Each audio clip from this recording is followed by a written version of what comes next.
Guys, kembali lagi bersama saya Dr. Royman Simanjuntak dalam Royman BTKV Channel.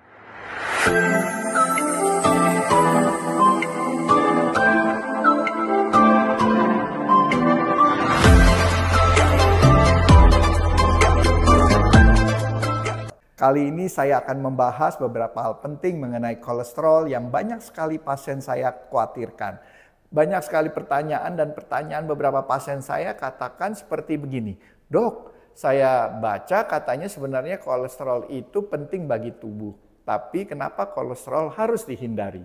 Untuk menjawab pertanyaan-pertanyaan itu, sebelumnya kita harus tahu terlebih dahulu apa sih itu kolesterol. Sebenarnya kolesterol merupakan salah satu komponen dalam tubuh yang diperlukan sebagai sumber kalori, membentuk dinding-dinding sel tubuh sebagai bahan dasar pembentukan hormon, vitamin D, dan banyak lagi. Sekitar 80% kolesterol dalam darah diproduksi oleh tubuh sendiri di organ hati. Badan kita akan segera otomatis mengatur jumlah kolesterol yang ada pada darah sesuai dengan jumlah kolesterol yang dikonsumsi dalam diet. Nah, meski dibutuhkan tubuh, kadar kolesterol yang terlalu tinggi tak boleh dibiarkan begitu saja. Terutama kolesterol LDL, low density lipoprotein, yang dikenal sebagai sebutan kolesterol jahat. Kadar kolesterol yang terlampau tinggi dapat mengendap di dinding pembuluh darah arteri yang kemudian bisa membentuk plak yang bernama arteriosklerosis. Kemudian pertanyaannya, apakah semua makanan yang berlemak selalu jahat? Guys, tidak semua lemak itu jahat. Jadi yang perlu kita tahu, lemak dalam makanan dibagi menjadi dua jenis. Lemak sehat atau tak jenuh biasanya ditemukan dalam alpukat, kacang-kacangan, dan minyak zaitun. Nah, konsumsi lemak sehat seperti yang saya sebutkan tadi justru baik untuk kesehatan jantung. Nah, lemak jahat yang disebut jenuh atau trans biasanya ditemukan dalam keju, mentega, makanan olahan manis seperti biskuit, kue, es krim, dan pastry, dan produk olahan daging. Sedangkan konsumsi lemak jahat yang berlebihan inilah yang dapat meningkatkan kadar kolesterol jahat LDL yang berisiko penyakit jantung dan stroke.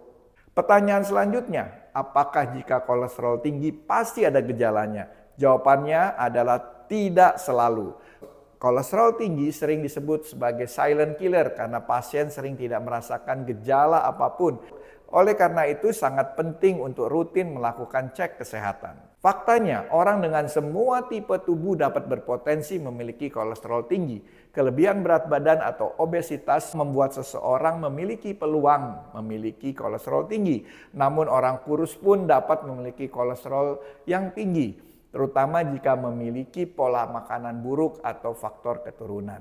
Kemudian, apakah makan daging kambing dan durian menyebabkan kolesterol tinggi? Ini adalah mitos yang paling sering didengar terkait jenis makanan dengan kolesterol. Padahal daging kambing mengandung kolesterol lebih sedikit dibandingkan daging sapi. Buah durian juga sering kali disalahkan. Padahal durian sama sekali tidak mengandung kolesterol jahat. Dan justru mengandung lemak jenuh yang sangat baik untuk jantung dan menjaga kolesterol baik. Lalu mengapa hal-hal tersebut sering menyebabkan gejala-gejala yang menyerupai kolesterol tinggi seperti sakit kepala atau terasa kencang di bagian leher?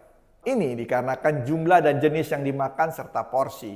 Karena rata-rata orang Indonesia kalau makan kambing biasanya dihidangkan bersama gulai maupun kare yang penuh dengan tetelan. Dan kambingnya sendiri disajikan bagian-bagian yang berlemak.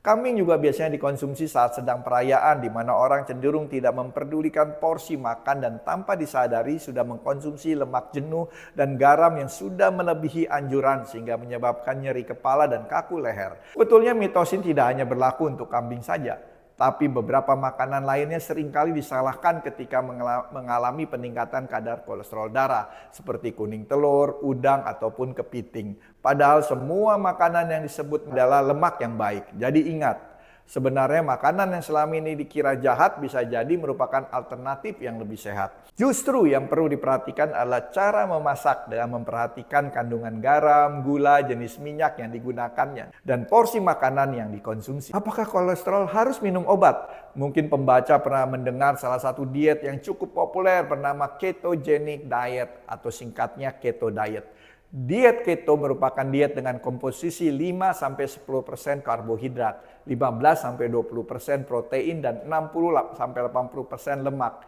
Yang artinya diet ini sangat tinggi lemak. Meskipun demikian, diet keto ini membantu penurunan berat badan dalam pasien yang obes, menurunkan tensi darah pada pasien hipertensi, menurunkan LDL dan meningkatkan HDL, dan memperbaiki resistensi insulin yang berperan pada penyakit diabetes. Sehingga mari bersama-sama menerapkan gaya hidup cerdik sesuai anjuran dari Kementerian Kesehatan untuk mencegah risiko penyakit akibat kolesterol tinggi, yaitu cek kesehatan secara rutin, enyahkan asap rokok, rajin aktivitas fisik, diet seimbang, istirahat cukup, kelola stres. Baik, demikian beberapa pertanyaan dan pernyataan yang berdasarkan kekhawatiran sahabat-sahabat Dr. Royman. Semoga bermanfaat dan kita dapat menerapkan hidup sehat lagi untuk mengatur kolesterol dalam tubuh kita. Sekian, sampai jumpa. Salam sehat.